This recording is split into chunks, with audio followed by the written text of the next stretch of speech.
ça... Oui, alors, bon, il y a des habitudes, je pense qu'il vaut mieux éviter.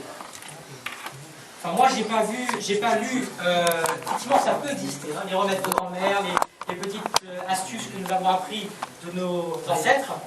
Et c'est vrai que moi, dans mes études, j'ai jamais vu ce genre de choses.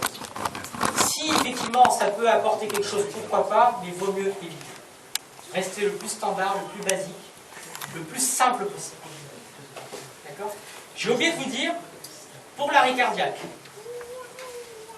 si un patient est sur un lit, la première chose qu'il faut faire dans l'arrêt cardiaque, il faut sortir du lit, le mettre sur un plan dur. Parce que vous allez le masser sur un lit, ça va amortir votre massage cardiaque, forcément il sera inefficace. Donc toujours, soit s'il est trop lourd, à ce moment-là, vous mettez quelque chose de dur dessous, ou alors vous le mettez s'il est léger, vous le posez à plusieurs sur le sol, et vous commencez votre massage cardiaque sur le sol. N'hésitez pas à vous relayer. Si jamais il y a quelques curieux qui peuvent venir tout à l'heure, après le Masalis, essayer, voir un peu à quel point c'est sportif, sans problème. D'accord ? En fait, j'ai une question, mais c'est concernant la position latérale de sécurité. En fait, si c'est dans un cadre d'un accident, en fait, comme il y a des séquelles, si on ne sait pas en fait, si la personne a été blessée et tout, on doit quand même la mettre en position de sécurité, sachant qu'il y a de fortes chances que si on la bouge, ça risque de... C'est une bonne question aussi. Imaginons que vous soyez dans un AVP, accident de la voie publique, et qu'il y a un gros carton sur la route. Vous avez un patient qui est effectivement inconscient. Il vaut mieux ne pas toucher. Il vaut mieux ne pas toucher pour la simple et seule raison, c'est que généralement, il y a des gros traumatismes, des grosses fractures, surtout au niveau des vertèbres. C'est là où va passer la moelle épinière. Et le simple fait d'avoir bougé un patient, ça peut faire basculer une vertèbre par rapport à l'autre, couper la colonne vertébrale, donc la moelle épinière, et de ce fait rendre paralysé un patient à vie. D'accord ? Donc c'est vrai qu'il y a des gestes à ne pas faire. Moi je pense que c'est vrai, c'est une bonne remarque. Le PLS, il faut le laisser dans le cadre non traumatique, c'est-à-dire en dehors de tout accident. Des questions ? Non ? Patient qui s'étouffe. Ça peut arriver. Ça peut arriver en mangeant, en discutant, en rigolant, que ce soit pour les adultes ou pour les enfants surtout. Alors, comment reconnaître un patient qui s'étouffe? Typiquement, c'est un patient qui va commencer, qui va déjà se lever brusquement, la bouche ouverte, et qui va commencer à tenir son pouls. Et qui sera incapable, je dis bien incapable, de vous dire le moindre mot. Celui qui vous dit non, je m'étouffe, il ne s'étouffe pas. S'étouffe celui qui ne peut pas parler. C'est simple. Donc, celui qui s'étouffe, la première chose qu'il faut faire, le prendre de dos et taper sur le dos 5 fois. Et vraiment se taper, hein, pas le caresser. D'accord ? Avec la paume de main bien plat. Alors je vais montrer. Tiens.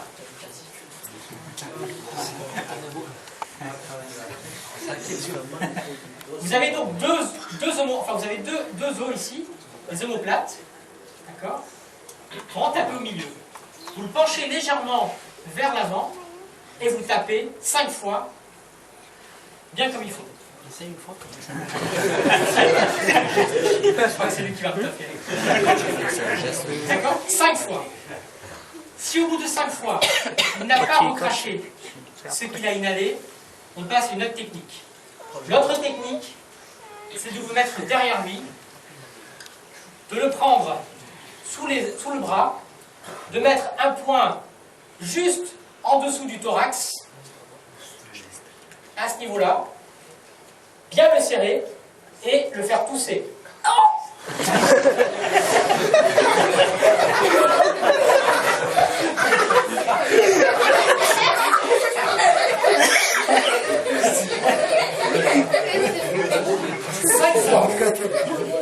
Là, normalement, au bout de la deuxième ou troisième fois, généralement, il va expulser voilà, qui l'oreille nasale. Ok. Donc, vous avez donc vos côtes. Il y a un petit creux juste en dessous des côtes, au milieu, ce qu'on appelle donc au niveau de l'épigastre. Vous faites une hyperpression intrathoracique, et cette hyperpression intrathoracique va faire en sorte qu'il va enlever ce qu'il avait dans les voies aériennes. Ok? Première chose à faire, 5 fois. Et enfin, si ça ne marche pas, comme ça. Et si ça marche pas, il meurt.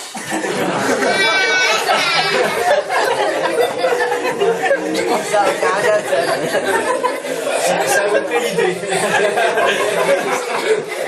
Généralement, la première méthode est une méthode qui marche pas mal.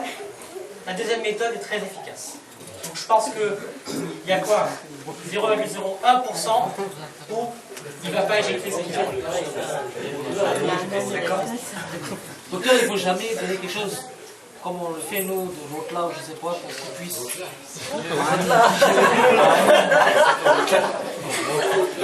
Je pense que c'est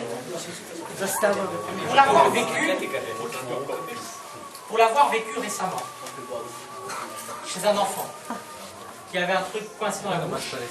On n'a pas le temps de penser au look là ou au look. Il y a le temps de faire le... Tout de suite, on prend l'enfant, on le met à l'envers et on tape derrière. Donc c'est quelque chose qui, bien sûr, une urgence. Hein. Là, c'est une urgence. Et je ne sais pas si vous avez remarqué, je n'ai pas parlé du 15. C'est une urgence tellement gravissime qu'on n'a même pas le temps là d'appeler le 15. Là, il faut réagir tout de suite. S'il y a une autre personne pour appeler. On peut appeler. Deuxième personne peut toujours appeler. Et c'est qu'après qu'on va appeler le 15. Pour prendre conseil. Souvent, en fait, certains, ils ont aussi le réflexe, c'est le fait de donner quelque chose à boire, en fait. Oui, mais généralement, ça veut dire qu'il n'est pas totalement obstrué. C'est-à-dire qu'il a pris quelque chose, mais ça n'a pas coupé totalement sa respiration. Ok. Autre chose. On passe. L'autre urgence, c'est quand le patient saigne beaucoup. C'est-à-dire que nous, bon, le dimanche par exemple, on fait un peu de bricolage, et puis on se fait une plaie. Et ça saigne. Ça saigne énormément. Donc si vous avez un patient qui est tombé, ou même dans un AVP, même un accident de la voie publique, je pense que la seule chose à faire d'ailleurs, plutôt que le bouger, s'il saigne abondamment, c'est d'abord arrêter le saignement. Alors comment on arrête un saignement? C'est simple. Ça saigne, on vient, et on comprime. Il est préférable de prendre un mouchoir, d'accord, de ne pas vraiment être en contact avec le sang, pour la simple raison, pour une question d'hygiène, on ne sait pas ce qu'a la victime, de quelle maladie il est atteint. Donc pour éviter toute contamination sanguine, il est préférable de prendre son propre t-shirt à la limite, sa propre chemise, et comprimer la plaie. Il faut que quelqu'un se charge évidemment d'appeler les secours. Si on est seul face à une telle situation et qu'on ne peut pas et en même temps comprimer et en même temps appeler, on fait ce qu'on appelle un garrot. C'est-à-dire, on prend sa chemise, on fait un nœud juste en avant de la plaie pour arrêter le saignement. C'est la situation, j'ai envie de dire, c'est la méthode de sauvetage, vraiment plan B. D'accord? Mais ce n'est pas vraiment la meilleure méthode. Si vous pouvez comprimer, il est préférable de comprimer. Et si vous faites un garrot, c'est vraiment vous êtes tout seul, perdu, et puis il n'y a pas de possibilité de faire autrement que de faire un garrot. D'accord? Donc vous prenez, c'est un nœud. Imaginons que je saigne d'ici, je fais mon garrot avant. Ça ne sert à rien de faire un garrot après, d'accord? Hein? Pareil pour les membres. Souvent, on peut aussi saigner du cou. Là, on ne peut pas faire de garrot, sinon il risque de ne pas respirer. On fait une grosse compression au niveau du cou.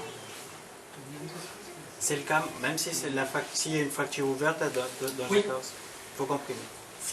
La fracture, c'est fonctionnel, c'est-à-dire que si il va boiter au pire des cas, plus tard. Et pour qu'il puisse boiter, il faut arrêter d'abord le saignement, parce que là, c'est vital. C'est vital. S'il perd tout son sang, c'est foutu.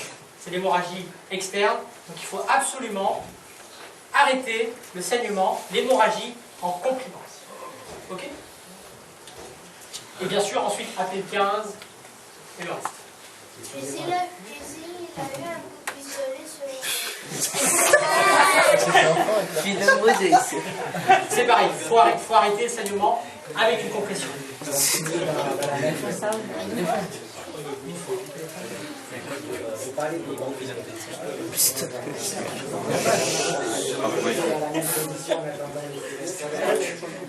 plus souvent, il faut plus l'allonger. On allonge le patient parce que debout, ça tombe plus vite. Le fait d'allonger, on va moins perdre de sang.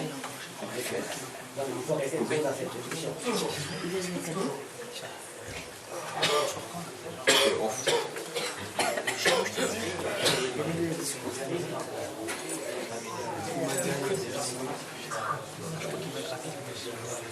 Je vais répondre. Il me pose une question, quand on s'anime, qui me dit, en cas de problème, il y en a qui effectivement paniquent, prennent la voiture, prennent le malade et on va aux urgences. D'accord? Moi je pense, très honnêtement, il vaut mieux d'abord prendre conseil avec un médecin au téléphone, c'est plus rapide, et va vous orienter si effectivement il faut prendre la voiture et aller aux urgences, ou alors il faut attendre une ambulance. Le 15, le 15, le 15. Le moindre souci, vous appelez le 15. Qu'est-ce que je fais? Comment je fais? J'ai donné tel médicament. Est-ce que je peux lui donner? Est-ce que je peux comprimer? Je ne comprime pas? Comment je fais? Toutes vos questions, il y aura toujours un médecin qui permettra de répondre à vos interrogations.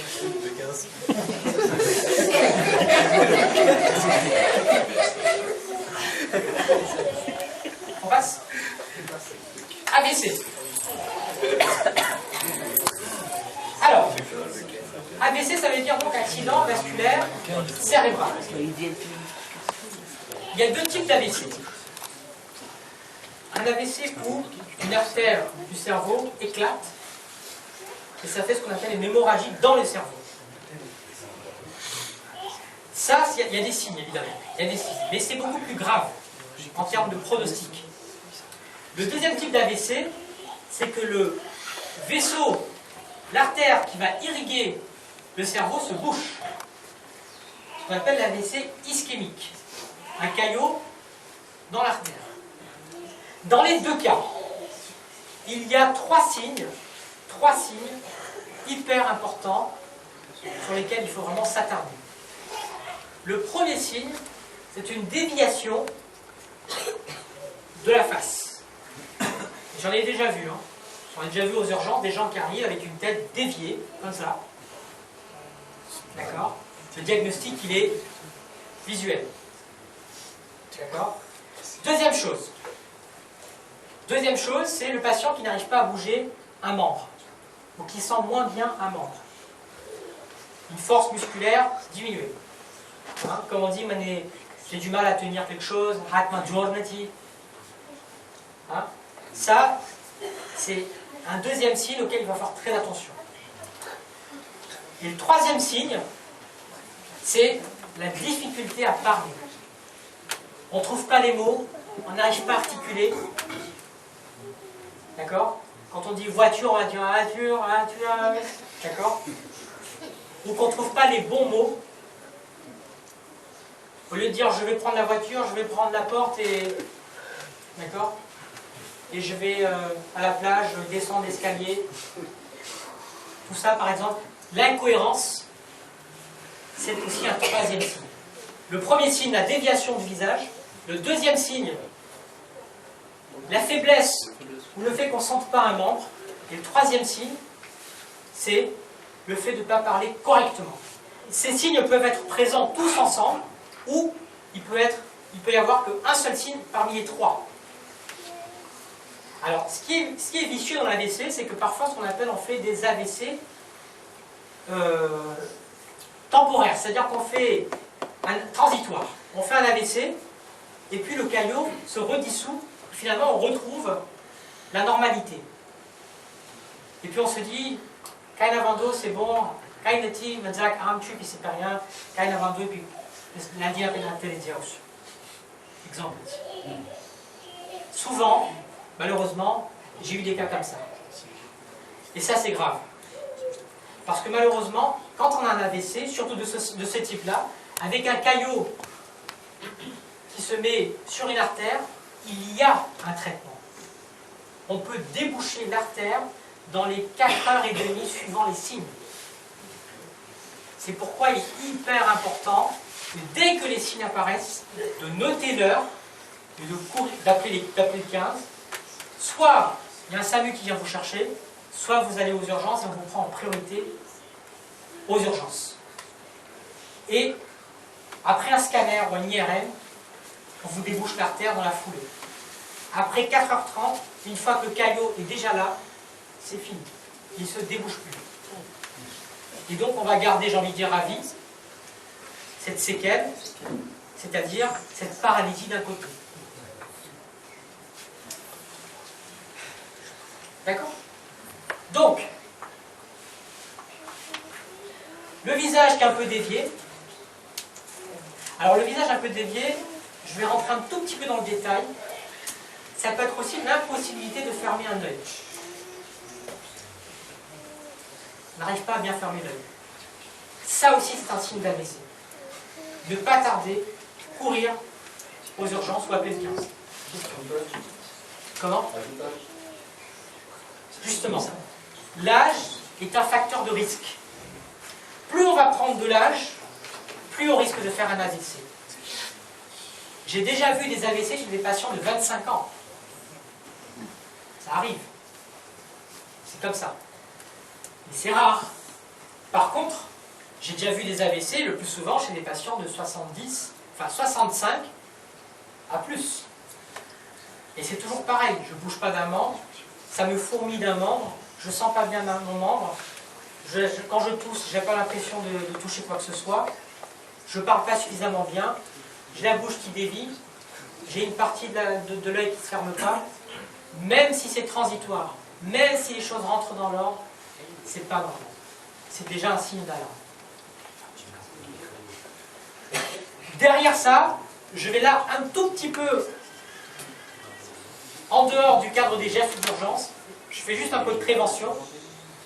L'AVC, c'est le résultat de l'hypercholestérolémie.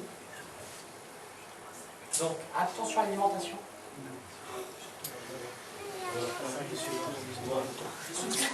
L'alimentation. Alors ça veut dire quoi? Ça veut dire l'alimentation c'est la sucrerie, le mi-chat. Par exemple, moi je suis le premier à manger. Tout ce qui est à base de huile, tout ce qui est gras. Le manque d'activité également, comme nous dit Madame Sanjada, le manque d'activité, ça c'est primordial.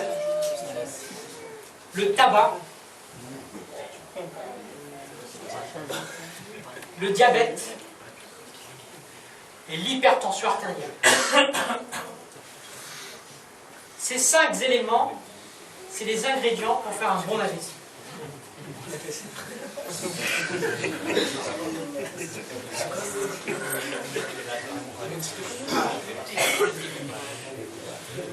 Donc, je répète, la graisse dans le sang, la cholestérolémie, hypercholestérolémie, hypertriglycéridémie, la graisse quoi. Alors ça veut dire chez nous, malheureusement notre alimentation elle est riche. Hein. Elle est riche. La sucrerie fait partie, parce que, contrairement à ce que vous pensez, l'excès de sucre se transforme dans le corps en graisse. Je ne sais pas si vous le saviez, mais l'excès de sucre se transforme d'abord en graisse. D'accord? Deuxième chose, je disais donc, c'est le manque d'activité physique. Alors l'activité physique, c'est quoi?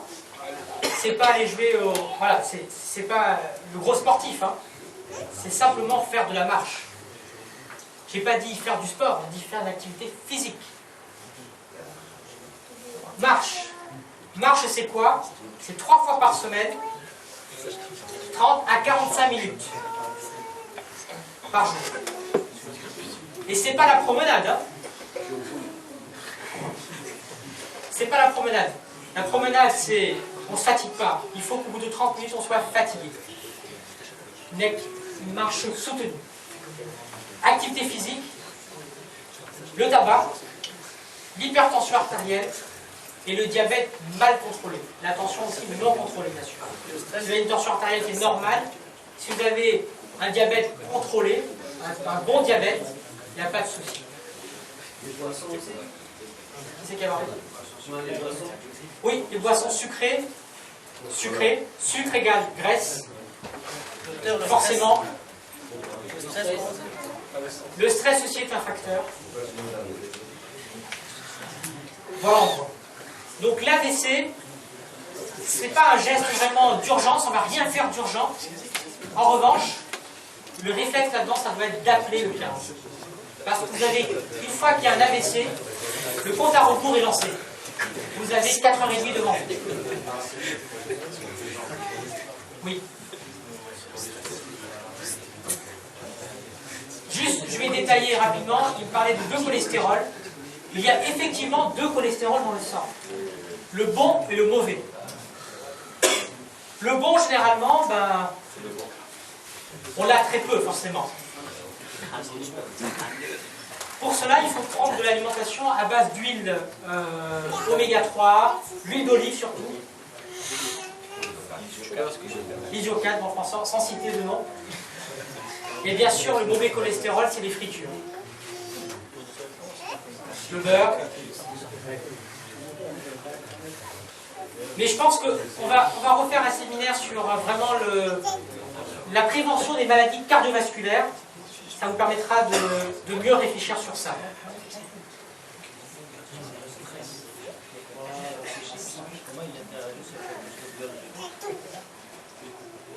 La question est la suivante. Comment le stress peut agir, le stress étant quelque chose de psychique, comment il peut agir sur le plan physique et donc biologique? La réponse elle est simple, par voie hormonale. Le stress par voie hormonale va sécréter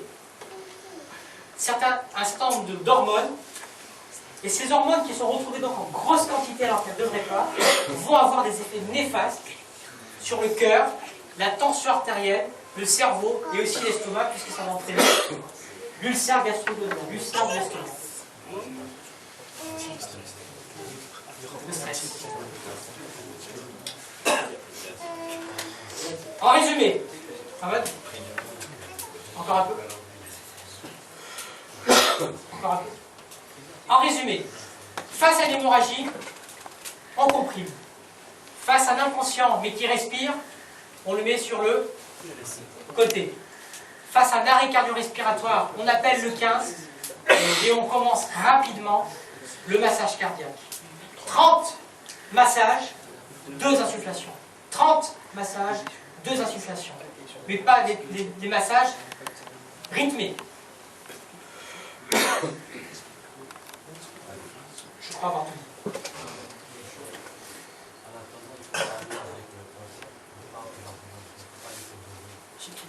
Oui, éventuellement, si un patient est conscient mais somnolent, il vaut mieux le laisser toujours le stimuler. Des questions? C'est bon? Mohamed?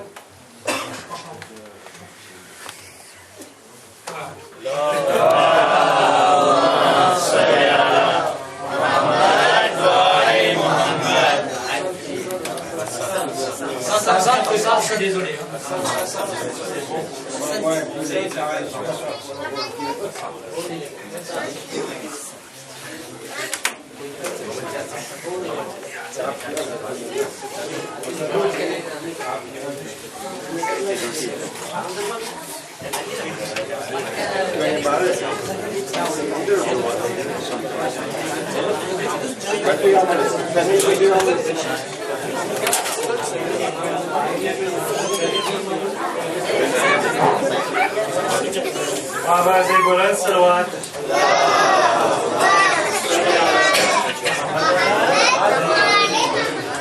أعوذ بالله من الشيطان الرجيم بسم الله الرحمن الرحيم عاجل النبي السلام عليكم ورحمة الله وبركاته